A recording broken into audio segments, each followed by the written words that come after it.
duñu sigi si yeneen réew.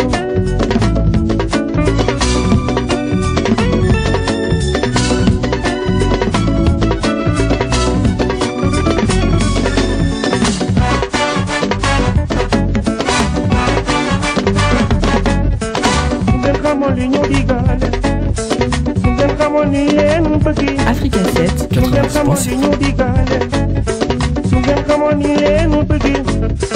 Équipe nationale gagnante, équipe nationale gagnante, équipe nationale gagnante, équipe nationale gagnante. Mais les nous nous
allez les lions, allez les lions, allez les lions, allez les lions.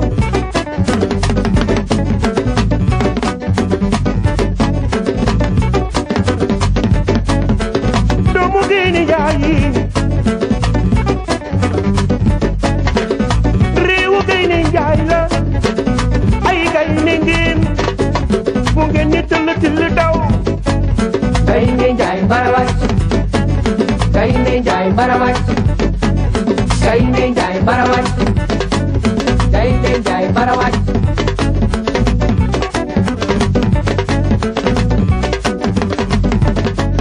xale yi jóge biti ñëw football Sénégal ay patriote ngeen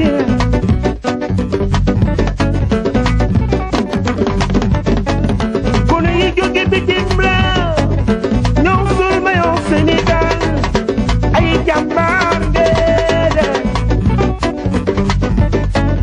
gaynde njaay barawat gaynde njaay barawat gaynde njaay barawat gaynde njaay barawat ñu ni supporter bi 12e gaynde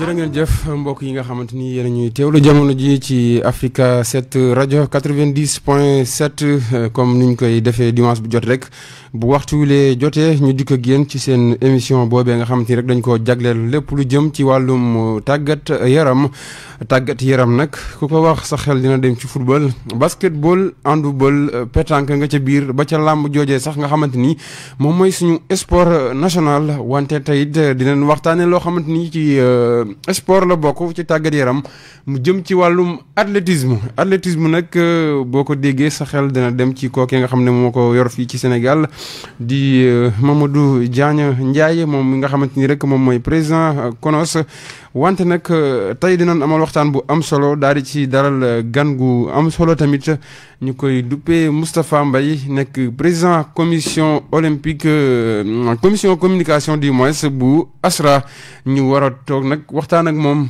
lu tax ñu dalal ko fi nag ñoom dañoo waroon a amal benn ndaje boo xamante ni rek dañ ko waroon a amal le 16 décembre bi ñu jëm fële ca stade Iba Mar Diop waaye ndaje moomee sax du mujj am li ko waral lépp nag dinañ ko waxtaanee fii ci plateau bi ànd ci ak Moustapha Mbaye moomu Moustapha maa ngi lay nuyu di la bàyyi ngay nuyoo ko ñi nga xamante ni jamono ji ñoo ñuy teewlu ci Africa 7.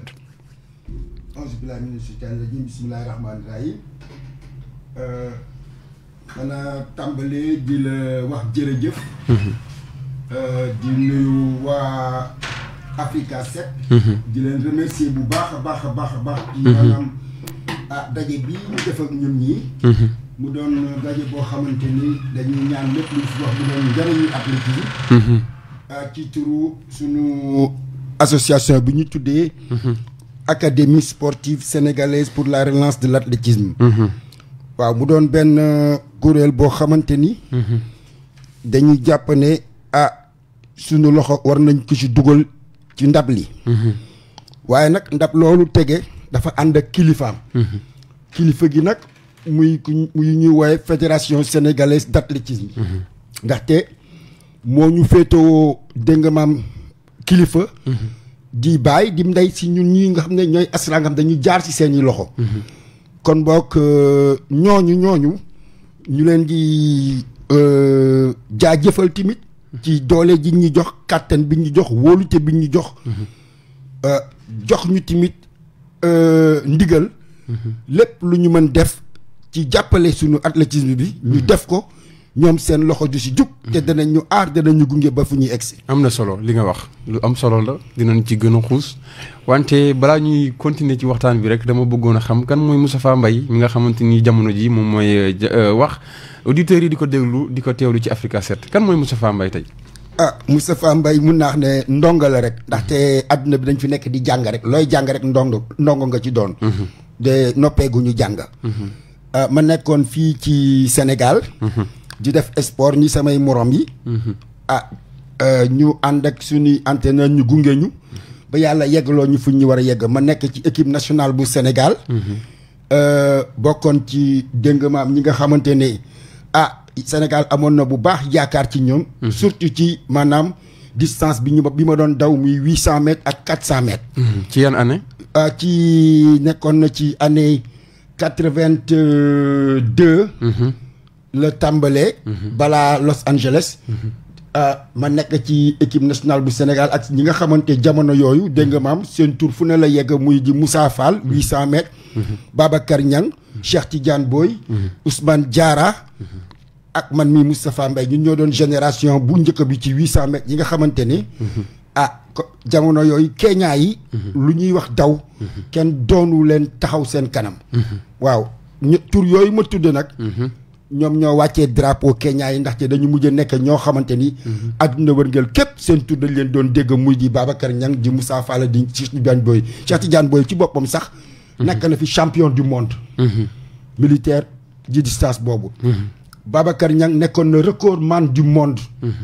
ci sénégalais bu 800 mètres ci ay atam yi mu nekkoon. Moussa Fall doon koo xamante ni moom moo yore recordu Sénégal la mu daw ba léegi kenn dawagu ko. mu nekk ci maanaam performance yi nga xamante ni ci àdduna bu ñu leen di wàññ du génn ci fukk yeeg juróom yi. kon bokk ci génération boobu laa bokk.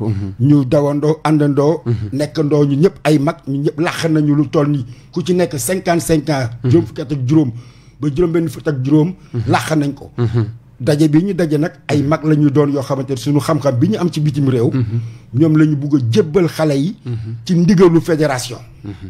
waaw mooy académie boobu ngay wax académie sportive pour la relance de l'athlétisme.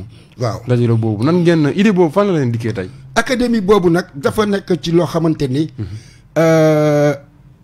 mun naa ko tuddee sax ay gox-goxaan du woon ay gox waaye ay groupe ay naataangoo. ay xarit ñoo ko nekkoon. tas ci biir àdduna. waaye bi ci gënoon tënku dëgër. nga xam ne ñëpp fa lañ doon wuti ji yenn maam xew-xew yi ci ñoom moom moo nekkoon Paris. ba nga ka nga xam ne ko jiite woon mooy suñu jigéen Néné Sangaré moom mooy présidente actuelle bu académie bi moo ñu jiite ñun ñëpp. Néné Sangaré Néné Sangaré. ñëpp ko xamoon Néné Sangaré ndax longueur bu mu doon def. dégg nga mu nga à Paris moom moo nekk suñu présidente. yëpp ndigal léeg ndogal yëpp ci moom la jógee.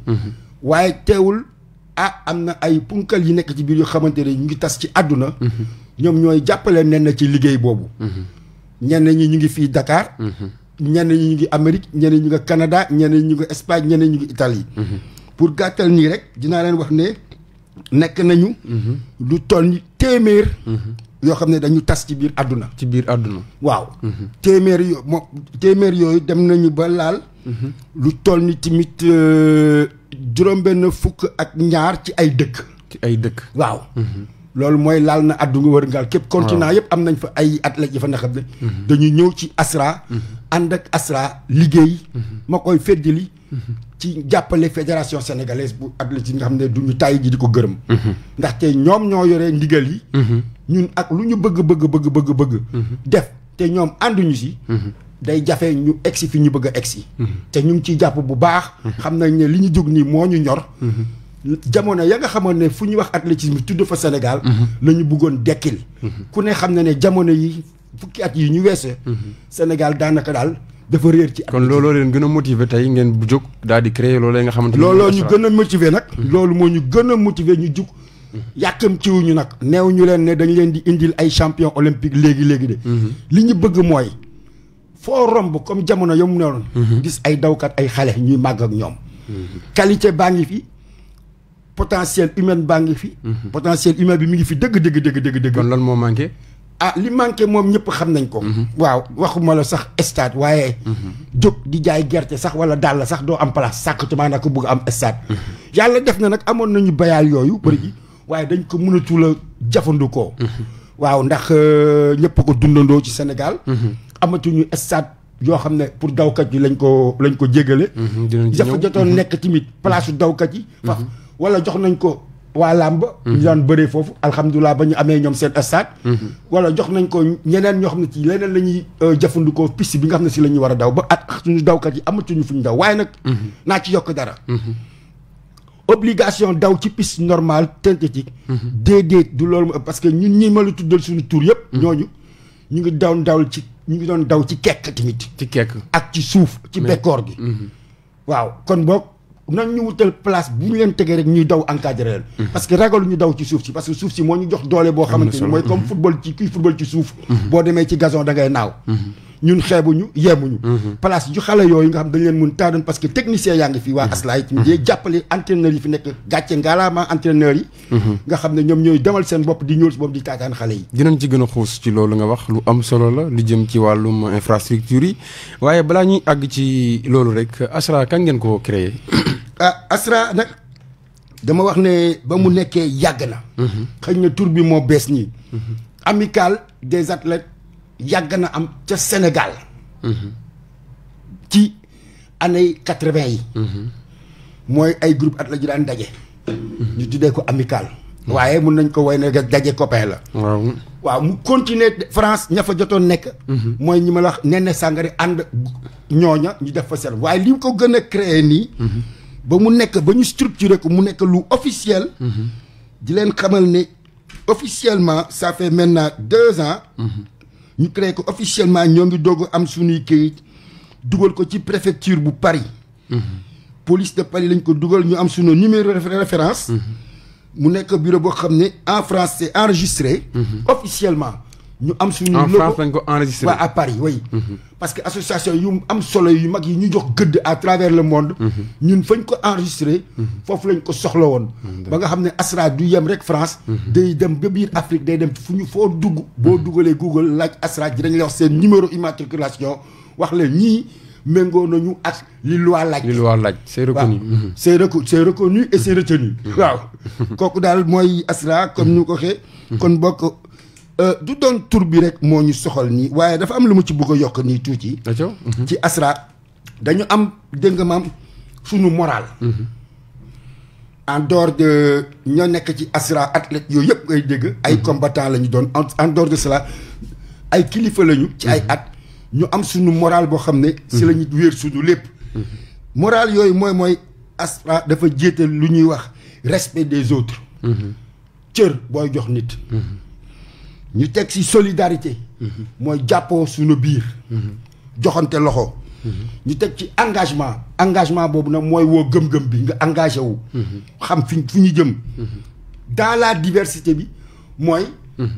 génération yëpp ñu ngi ci. ñi bees ñeeg ku mës a def athlétisme bi ci la bokk. diversité baabu ñun ñëpp ñu àndandoo mànkoo dox jëm ca. di ñaan képp koo xamante ni athlète nga timit ak boor boo mën ci nekk nga wuyu si sa njaboot mooy ASRA. ñu ànd jàppale xale yi.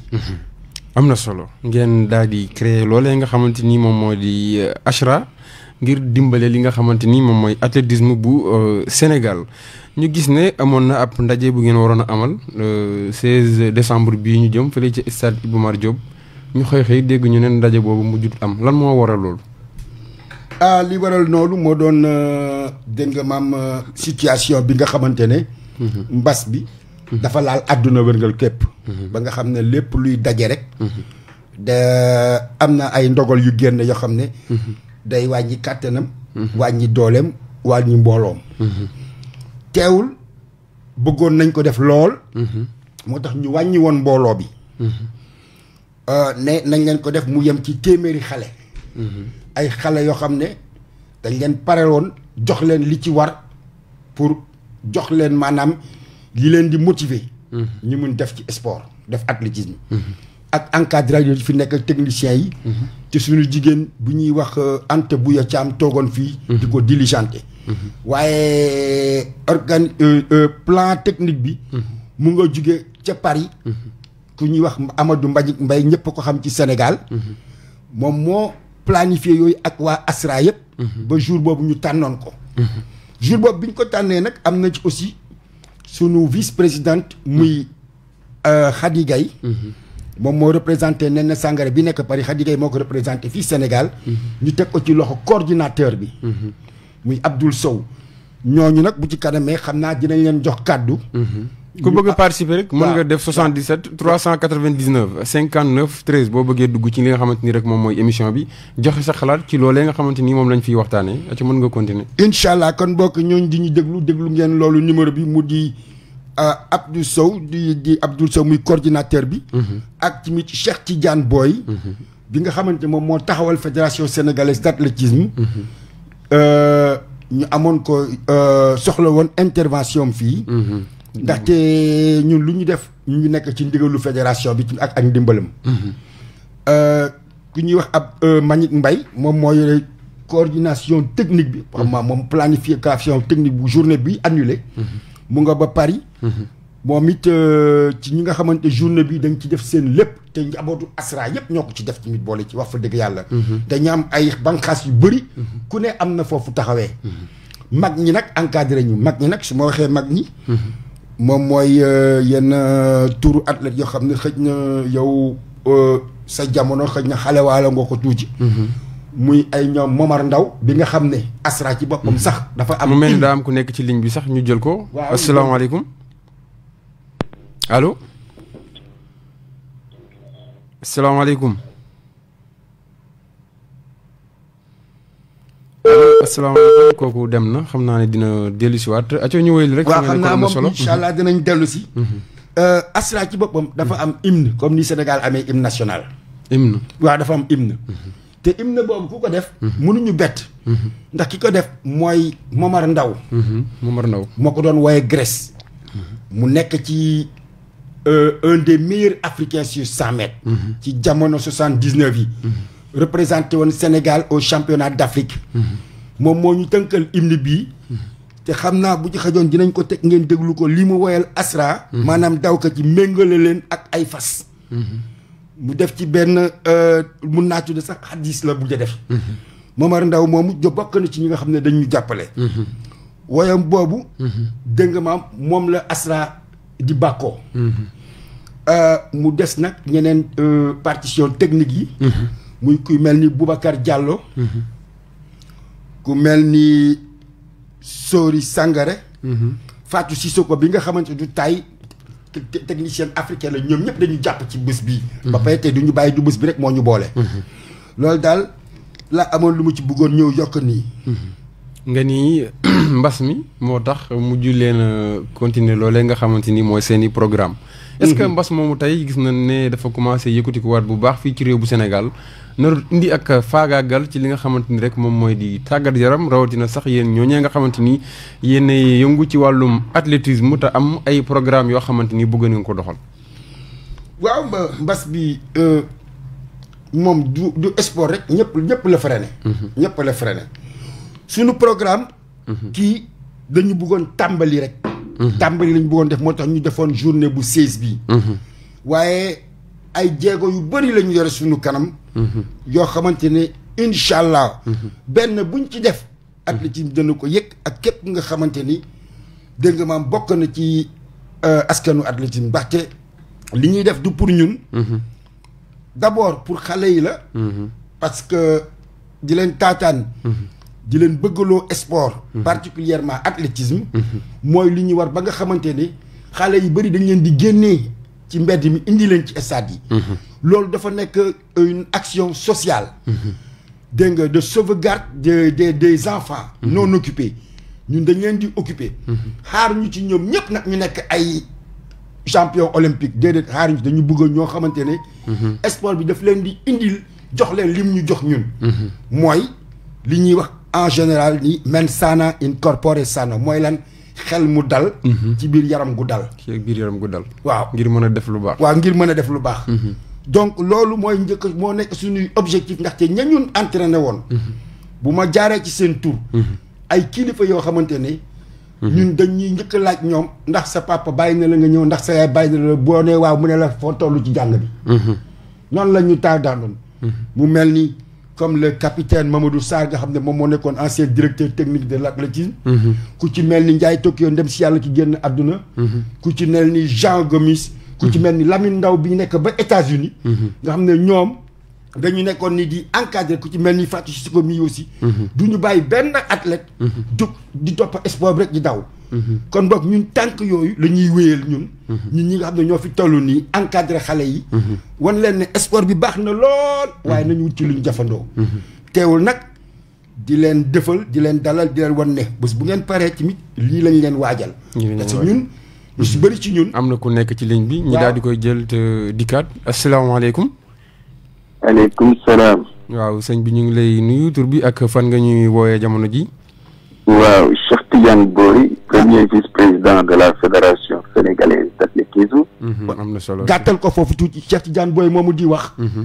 depuis Dakar champion du Depuis monde Dakar. champion du monde. laa wax de.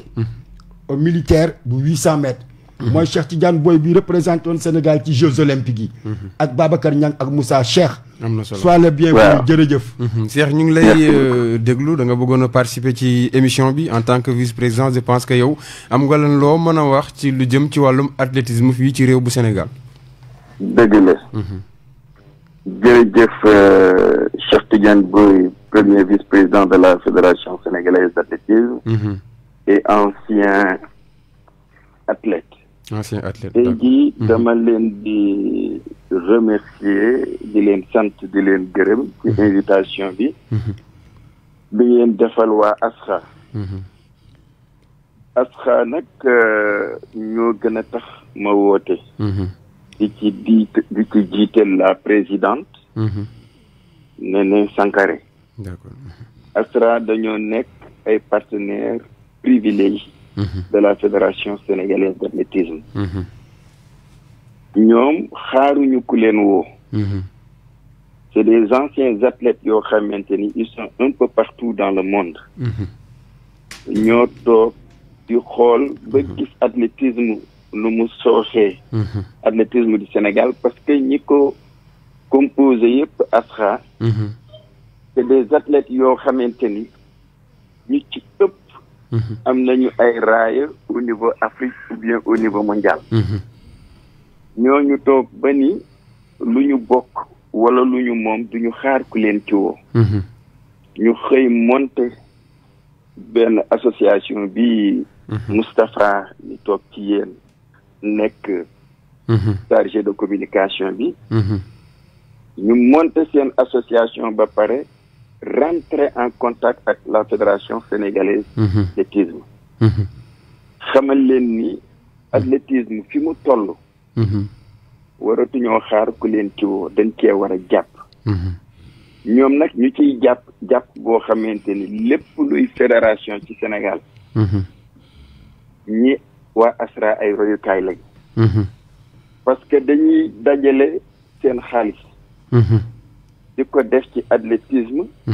di ko def au niveau d'équipement. di ko def ci les anciens di def di social. am na solo. léegi nag ñoom ñu toogoon ba période bi ñu bëgg a def benn journée boo xamante ni. comme ni ko ñëpp xamee. athlétisme soo ko bëggee suqali da ngay commencer ci base bi. ñoom nag comme dañoo am vision ay anciens athlètes lañu. ñu bëggoon taxawal seen premier événement. en collaboration et partenariat avec la fédération sénégalaise d'athlétisme. tàggat ndaw yi. def benn journée boo xamante ni dana am tëb dana am daw dana am sànni. ci loolu ñu ànd kook ay techniciens yu nekk à la fédération sénégalaise d'athlétisme. te techniciens yu nekk fédération sénégalaise d'athlétisme ak pratiquement membres yi ñoom ñëpp ay anciens athlètes lañu. ñu bëggoon ci loolu mën ci cibler ay xale yoo xamante ni. danañ am un suivi à long terme. surtout ak JO de la jeunesse yi nga xamante ni jamono ji ñu ngi koy daal di waajal. exactement. vous avez tout compris. JO yooyu nag ñu ngi ko waroon def mais finalement par rapport ak situation bi ni mais dañ ko dàq ba 2026 waaw 2022 bi la waroon doon ñu daal di koy yóbbu. ndax mbas moomee di coronavirus bi donc ci loolu aussi dynamique boobu la ASRA taxaw. moo tax nag ñoom la fédération au nom du président de la fédération sénégalaise d'athlétisme monsieur Sarawali. ñu ngi leen di sant bu baax waa ASRA ñoom ñëpp. di leen gërëm ci seen taxawaay bi ñu def ak initiative bi ñu def. di leen xamal ni la fédération sénégalaise d'athlétisme. mi ngi seen kanam mi ngi seen ginnaaw. fu ñu leen soxlaa disponible nañu pour accompagner leen di leen xamee ni lii ngeen di def nag. fédération ngeen ko defal. loolu daal mooy quelques baat yi nga xamante ni bëggoon naa ko ci dugal. tënk ko. sant leen gërëm leen yéen nag ko ci rajo bi di leen ñaanal. jàmm yàlla jàppale leen ba ngeen àgg fi ngeen bëgg a yegg. jërëjëf ñu koy jaajëfal bu baax moom moomee di Cheikh Tidiane Boye nekk vice-président bu fédération sénégalaise d'athlétisme. je pense que réaction am na solo trop Moustapha. waaw réaction du ñu mën bett. ndaxte Cheikh Tidiane Boye d'abord dafa nekkoon athlète xam li nekk ci athlétisme am ay raaya yu bëree bëri yéeg ba niveau mondial. yàlla def donc jéegoom yi yóbbu ko ba mu nekk vice-président. fédération sénégalaise d'athlétisme. kon boog ñun lépp lu ñu jàmbat xëj na duñu wax ne ñoo ko gën a xam. waaw kon boog moom dafa nekk ci li ñuy wax diggante cu ak caa. moo tax ñu ci bégte di ci am kontaan ak fierté bu ñëwee taxawu fédération yónni ko mu nekk vice-président.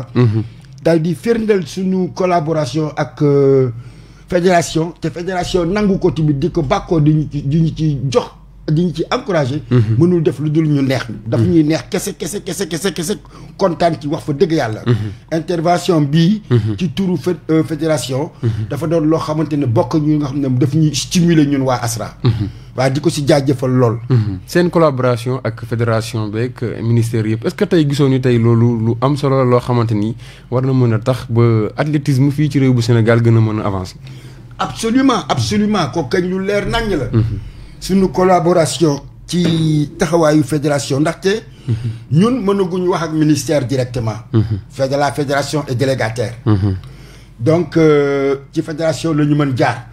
te ñu nit aussi. ña nekk fédération suñuy nawle lañu ñenn ñi defandoon na ñoom sport ñu dellu si toog ci fédération bi di liggéeyal fédération.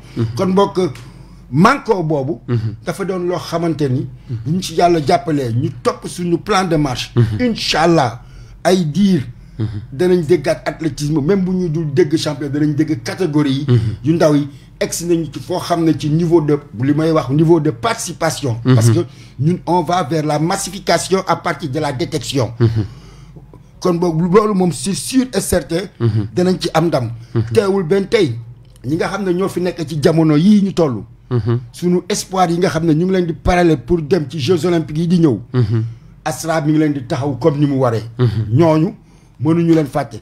waaw kooku ñooñu séddoo nañu yenn cër yi suñu biir yoo xam ne fédération moo ñu jox ndogal ak ndigal. ñu mën leen jàppale. ñu mel ni sax na yéen da ngeen a xaw a xuus tuuti jëmale ci Jeux olympiques yu ñu jagleel ndaw ñi ndaxte bu ñu xoolee ci li ngeen waroon amal le 16 bii dafa mel ni ay ndaw ngeen fa gënoon a privé pour ñu mën a ñëw foofu noonu. moom lañ def incha allah moom lañ doon pare def ndaxte wax fa dëgg yàlla ñu fi jot a. am na ku nekk ci ligne bi ñu jaar di koy jël asalaamaaleykum. salaamaaleykum. waaw wàññil déglul ci kii bi te bàyyi rajo bi wàññil rajo bi tuuti. ok d'accord alright. Kii moom jarul muy wax bàyyi leen ma présenter leen ko. kooku mi ngi wootee ba États-Unis waaw Californie. kooku mooy Babacar Niang bi ngeen doon dégg. bu 800 mètres. Babacar Niang 800 mètres. moom dafa am lu ñu boole man ak moom. moom moo njëkk établir le record du Sénégal du 800 mètres à Paris. am na solo jour ba mu koy def man maa nekkoon li ñuy wax ki war a tàngal course bi. yàlla def ko ñu boole noonu. waaw ñu tànn ma pour kii tàngal course bi. ba ma tàngalee course bi nag ba mu excès ci la def record du Sénégal bi. am na solo après si la ko Moussa Fall suñu xarit ci boppam. baatraat ko. waaye li leen wutelee bëriwul. Babacar Niang mi def na 4 fois les Jeux olympiques. bëriwul athlète bu ko def defe naa moom kenn la ñu ay olympique nga tegle leen. kon am na hygiène bu baax. waaw am na hygiène bu baax. waaw kookoy Alaaji Babacar Niang. Alaaji Babacar ñu ngi lay nuyu di la dalal ci émission bi. waaw asalaamualeykum. aleykum salaam wa rahmatullah. waaw en tout cas daal. maa ngi daal kontaan. di donc am mbégte. di daal gërëm. Moustapha Mbaye donc. pour li mu représenté. à ASRA.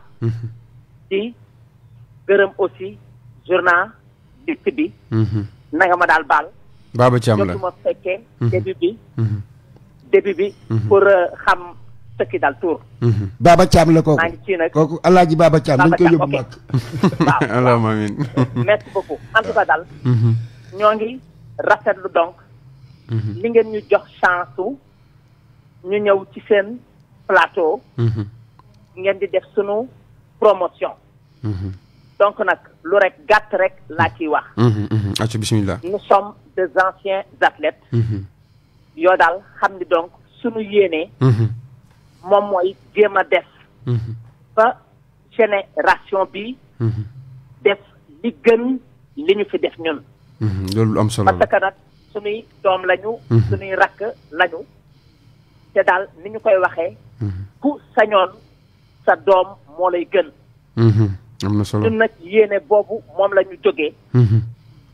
parce que ñi nekk ci biir association bi donc. ñëpp ay nit ñu baax lañu parce que mbaax mooy nga jël facultatif. def ko une quoi obligation. maanaam foofu moom la mbaax daal yam. mooy kenn poussé wuñu ñun ñoo jékki-jékki rek waxtaan ci sunu biir. ñu ni daal dañoo bëgg a suqali l'athlétisme. il faut daal ñuy aussi gërëm fédération sénégalaise d'athlétisme bokk. ñoom ñu nu yaatal daal. kon daal xëy na sax du ma ci daal sori. damay rek wax ni daal. parce que koo tudd rek. maanaam ku lim juum. waaw dëgg la. nous sommes une équipe. titre yi. palmarès yi compté wul. on est un te notre but moom mooy. nan la ñuy def ba jàppale Sénégal. donc en tant qu'ancien surtout. ñu daal mel ne daal ñun. kon daal rek xëy na du ma ci daal sori. mais daal maa ngi donc félicité Safa Mbaye. ci daal taxa waayam. soo ko daal éloquence. kon rek may rek ñaan rek yal nañu yàlla may ñun ñëpp maanaam daal sunu yéene yàlla yeggali ko amiin loolu lu am solo la. asalaamualeykum te nag may rek terminer nag donc que ni dinañu soxla les quoi daal instances ñu soutenir ñu daal parce que lépp lu ñuy def Sénégal la ñu koy defal daal am na solo. asalaamualeykum. ñu ngi koy jaajëfal bu baax a baax moom di ñu wooyee depuis fële ca réewum Amérique foofee nga xamante ni mooy ca Californie la waaw foofu la ñuy wooyee je pense que réaction am na solo lool di leen wax rek ku bëgg a participer mën nga def 77 399 59 13 ñu wéy ndil waxtaan bi rek ñu ngi nekk ci ponk bu am solo yéen li leen tax a jóg rek moom mooy ñoŋal loolee nga xamante ni moom mooy athlétisme bu Sénégal la jamono ji yow lan nga gis na rek ci athlétisme bu Sénégal war nañ ko mën a améliorer. kooku moom laaj la boo xamante ni. mën nañ ko tontu ci ay fànn yu bëree bëri. acco yow la ñuy déglu comme que loolu moo tax. waaw ngeen créé ASLA je pense que war nga ci mën a àddu. maanaam. tàmbali ci lu ñuy wooye détection. maanaam wëri ji ndaw yi. mu mel ni am na ku nekkaat ci ligne bi. ñu jël ko daal di wëññi asalaamaaleykum. maaleykum salaam. sëñ bi ñu ngi lay nuyu tur bi ak foo ñuy teewloo. oui. maa ngi woowee France laay woon nii Amadou Mbagnick Mbaye. Amadou Mbagnick Mbaye donc comme j'ai l'habitude de le faire.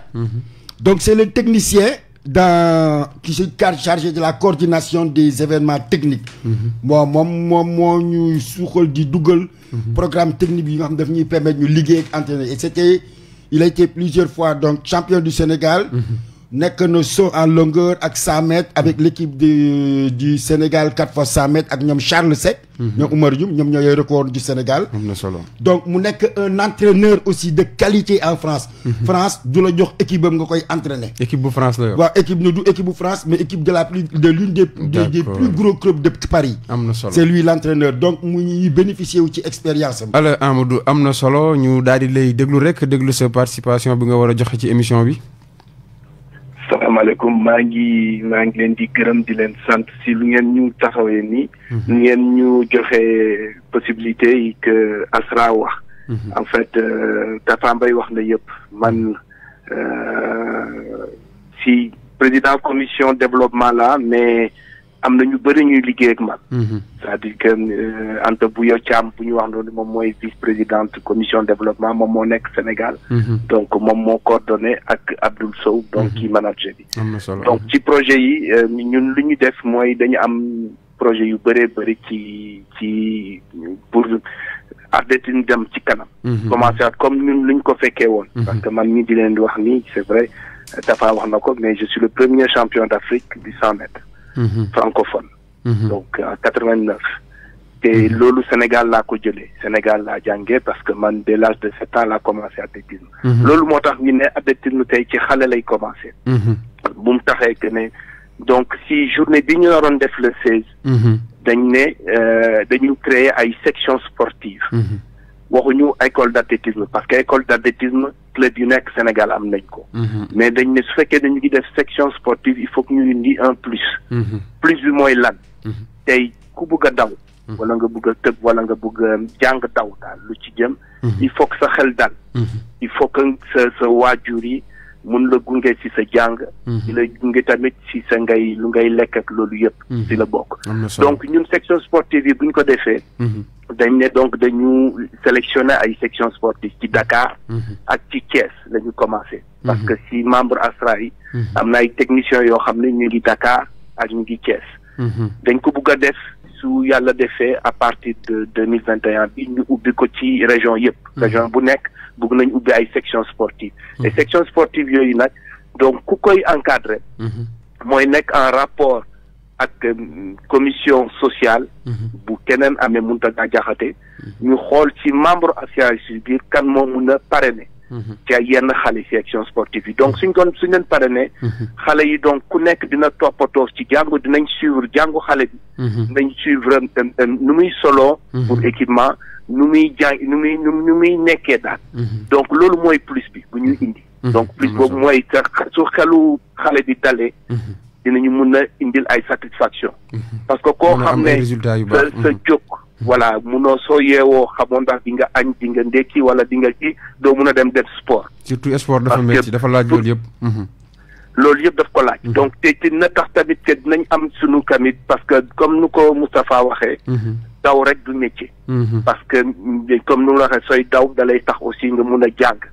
sa jàng soxla nga xam ne jour boo xamee même so ñi ñëpp ñu ci bëri dañ dem ba jàng daw bi moo ñu yóbbu fu sori mais taxuñu te ñu dañ doon jàng. tey loolu moo manqué donc suñ demee ba taxawal yooyu moo ñu tax ñu dañ mun a dimbale xale yi. pour que ñu mun a indil satisfaction loolu moo tax ñuy commencé ci xale yi nag dem après ci kaw. fédération lii ñu def nii. dañ ko liggéey ak fédération. il faut que ñu xam que ne du ñun rek ñoo jóg jël xalaat bi def ko. amoon ay groupe de travail. yoo xam ne ak direction technique bu fédération ak ay membres yoo xam ne ñu ngi ci ay techniciens. ak plus ci techniciens yu nekk ci anciens athlètes yu nekk fépp dans le monde ñoo dajale. ñuy waxtaan ba def projet bi. mais kii action la benn action la ci yeneen action yuy ñëw. parce que am na yeneen action yoo xam ne ñu ngi ñëw. maa lay wax ni sànq.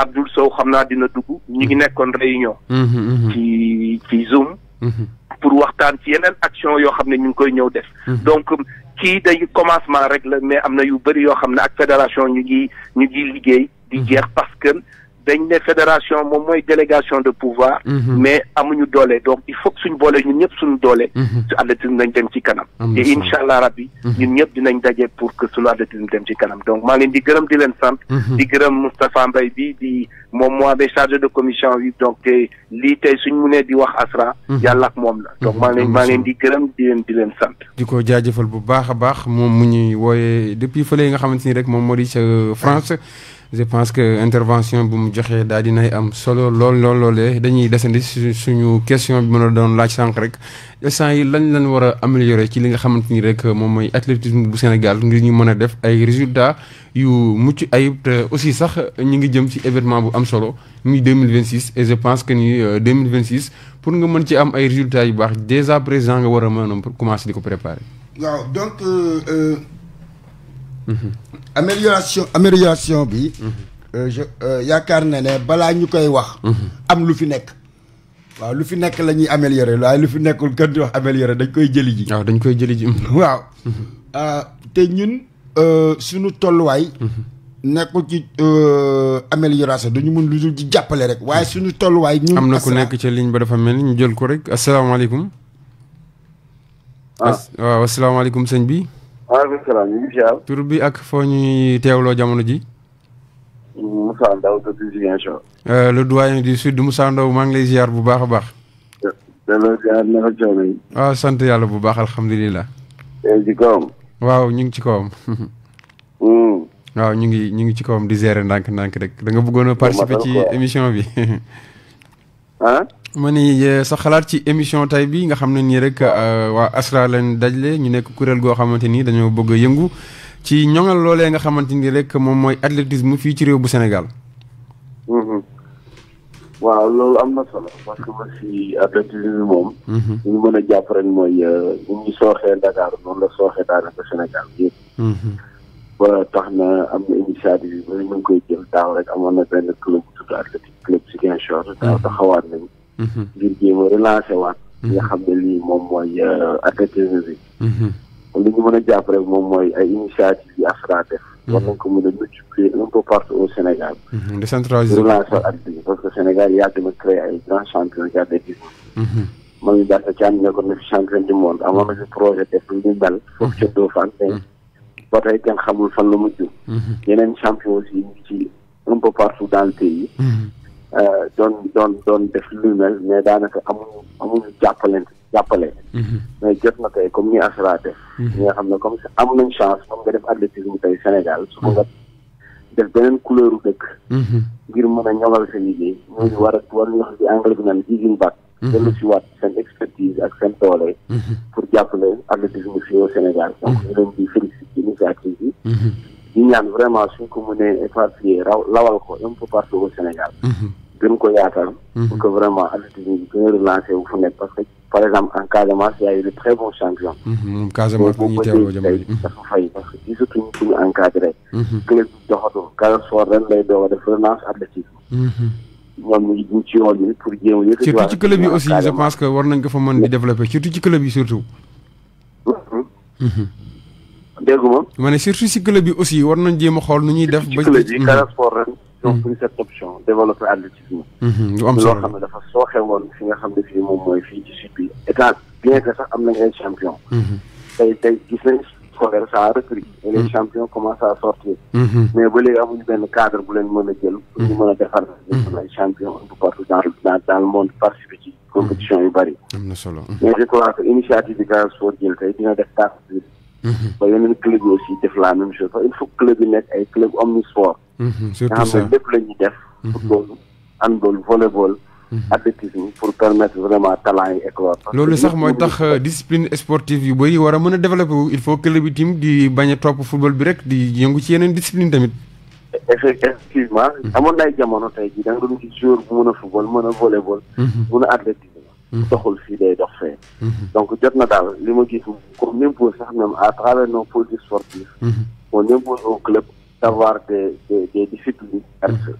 ci li nga xam ne li moom mooy seen nomenclature pour permettre yeneen talent ci éclore ci yeneen domaine bi boobu football parce que man li ma gis daal mooy li ma jàpp ne rek mooy politique sportive bi rek ñu war revoir mais surtout ñi nga xam ne ñoo nekk ci bitim yi am chance doon servir Sénégal yàlla ubbi leen buntu feneen ñu dellu si waat ci li nga xam ne mooy sport bi ñu doon def pour permettre Sénégal amaat yeneen champion parce que ñoom chance bi ñu amoon léegi la gën a war a mën a yomb ci xale yi ndax ñoom ñoo leen war a mën a may yoon bi. li may ñaan waa Accra daal mooy nañ ko gën a yaatal.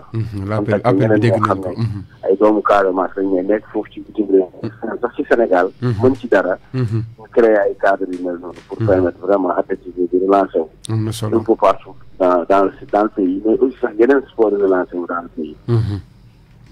am na solo ñu ngi koy jaajëfal bu baax a baax. moom moomee di Moussa Ndaw. waaw Moussa Ndaw.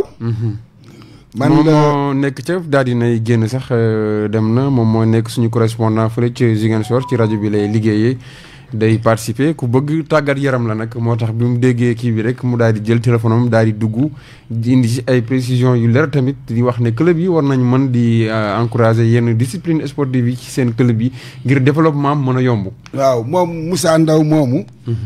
heureusement yow donc information bi ma jox nii détail parce que man dama jaxle woon sax kii.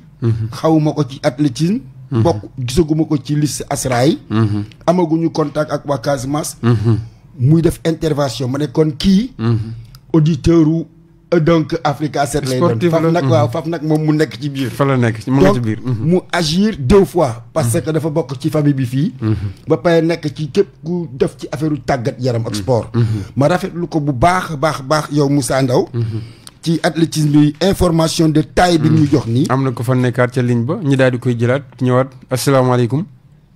maaleykum salaam. ñu ngi lay nuyu soxna si. à l'émission de allez bien sûr yaa ngi en direct Africa 7. ah kooku moom je reconnais sa voix si je ne m'abuse. c'est la vice-présidente de l'amicale qui est ici à Dakar. Khadijatou Gaye. Khadijatou Gaye moom la. donc Khadijatou Gaye a été aussi une de nos championnes ici au Sénégal. qui faisait donc des distances de compétition assez techniques. et ba léegi teguwul ci loxoom accompagner ASRA surtout sur le plan organisationnel. moom daal lu présidente bi wax moom la wax lu mu wax moom la présidente wax moom muñ toogal ba balaa ma doon ñëw nii dama ko ñaan autorisation. ne ko maa ngi ci yoon bi. am na solo ça fait plaisir Khadijatou nous vous écoutons. alors Khadijatou ñu ngi lay nuyu. di la dalal ci émission bi. salaamaaleykum encore. maa ngi leen di nuyu yéen ñëpp. waaw du ma yàgg parce que xam naa ne li def ci émission bi bareetul. bariwut waaw. waaw damay njëkk rek di remercier Africa 7. pour opportunité bi ñuy may pour ñu mun a waxtaan ci suñuy projet. loolu weesoo ma teg ci di remercier bu baax fédération. ndax ubbi bunt bi ñu ubbil. yombalal ñu ko xam li ñu bëgg ci athlétisme. yombalal ñu lépp. waaw. am na solo à part ça tamit di remercier Moustapha pour éloquence am. je crois qu'il a presque tout dit. xëy na am na yu def rek ndax am na question yu ñu war a yaatalaat. mais man comme ni mu la ko waxee rek. man je suis la vice-présidente chargée des ressources et des relations internationales de représenter ASRA du Sénégal parce que, comme nous l'avons dit, c'est une association légalement constituée en France, mais athlètes si bokk yépp ñu ngi partout dans le monde de liggéey pour l'athlétisme. Donc, fu nekk lañ nekk mais liggéey bi yëpp Dakar la bu nga nekk lañ ko nar a defee am naa du ma téye topp antenne yi parce que membres yi ñu bari ñu ngi déglu ñu ngi suivre te bëggoon nañu intervenir te xam naa ne dinañ ñu mayaat opportunité xam naa pour ñu mun a yaatalaat ay waxtaan ak ci émission yu mel nii. am na solo jërë ngeen jëf ñu ngi lay jaajëfal bu baax a baax ci intervention bu am solo boobule. Madame la présidente, merci beaucoup. Merci et par ricochet faire parvenir à la présidente aussi Néné. Voilà. Mais man bëgguma sori ñi te waxuma ci Moussa Ndaw. Waaw. Waaw ñu résumé ko. Absolument parce que waaw dama la bëgg wax ne déjà par anticipation Amadou Mbagnick Mbaye il avait parlé donc du projet d'élargir ça dans toutes les régions donc ça veut dire que lu ñu yoraloon dans notre programme benn ñaareel bi mooy da nga jëlal en contact ak ñun au niveau de ASRA parce que on est en train de faire des relations avec aussi certains clubs dans certaines régions xool parce que yónnee nañ fa suñuy ndaw aussi xool lan moo leen manqué sur place ñu mën ci jàpp et que di la xamal ne Ibrahima Tamba qui est d'ailleurs le trésorier de ASRA il est casacé il est à Paris boo ko ñaanee tuuti dana la yónnee tuuti yaakaar naa ko dana la compal waaw di la remercier ci sa intervention voilà ñu ngi lay jaajëfal ñu ngi may signaler ne ma waxtu bi daal di nay jeex bëggoon nañoo gën a développer gën a xuusaat ndaxte lu jëm ci JO 2026 yi bëggoon nañoo xam ban taxawaay la ci ASRA war a am ak en collaboration ak loolee nga xamante ni rek mooy fédération sénégalaise bu yor wàllum athlétisme waaye comme nuñ koy waxee ñu duuf ci nag bi yëpp xajut ci cin li kooku dëgg la waaw looloo tax nag waxtu bi jeex na sama technicien bi mooy xamal te programme yi day wéy di continuer ma bàyyi la rek yow Moustapha nga daal di tàggatoo ak ñi nga xamante ni ñooñu doon déglu di feddali jaajëfal bi Africa 7 ak yow Baba Thiam di la wax ne wax fa dëgg yàlla li nga def nii action civile la mooy lan parce que da nga fekk loo xamante ne dafa concerner la nation sénégalaise le peuple sportif sénégalais ñu nekk ci tolof nga ne ma ubbi leen buntu boo xam ne mën ngeen fa jaar sàkku ci ndimbal ci ñeneen kooku ma gis ko comme action de citoyenneté donc en extrapolant di leen remercier bu baax a baax di renouveler aussi tous mes encouragements à tous les membres de ASRA et que sunu valeurs yi ñu wax teg ko ci cette solidarité donc na nekk lu sax ak cette fois donc liñ ci deg yëpp su soo valeur te ma wax ko ci njëlbeen bi nañ ko gëm te aussi dinaan fédération bi jërëjëf aussi continuer à nous épauler c'est important pour nous et on est sûr et certain que lii dana jëm kanam te les fruits seront donc partagés entre tous Sénégalais même si c'est fait par un Sénégalais loolu mooy donc sunu souhait di remercier encore de nouveau toutes ces bonnes personnes qui sont intervenues pour donc participer à l'émission en espérant et en priant que ça ne soit pas une seule rencontre avec Africa 7 qu'il y ait un élargissement dans le futur et voire même pourquoi pas par rapport à nos projets qui vont s'étaler à l'international de chercher une collaboration avec Africa 7. Bien sûr. On est élargi dans des projets donc qu'on ne peut pas dévoiler pour le moment. D'accord. Donc sous l'accord toujours de la fédération, je crois que ça ne se limitera pas au Sénégal. Comme vous le savez, on est donc dans tous les continents. Et au moins 2 personnes de chaque continent sont dans les instances des fédérations qui sont dans ces pays. Que ça soit en Allemagne, en Espagne, en Italie, on a des gens de l'amicale qui sont là-bas des directeurs techniques. Donc il faudra qu'on en profite. La fuite des cerveaux, on a envie de faire rentrer les cerveaux au Sénégal.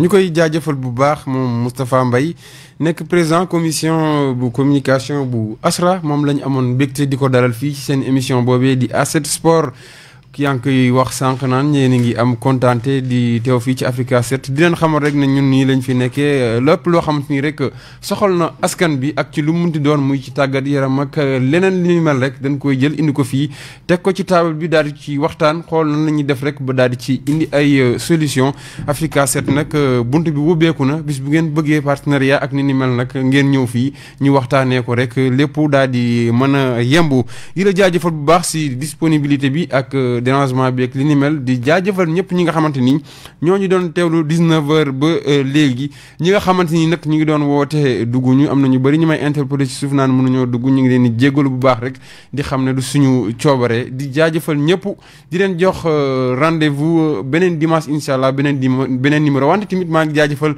sama ñaari techniciens yi xarañ yi nekkee fële ci baie vitrée ba di Mouhamed Touré ak Galaay ci xarale gi ñu ngi leen di jaajëfal bu baax di leen jox tig daje beneen dimanche ak beneen numéro A7 Sport jërë ngeen jëf.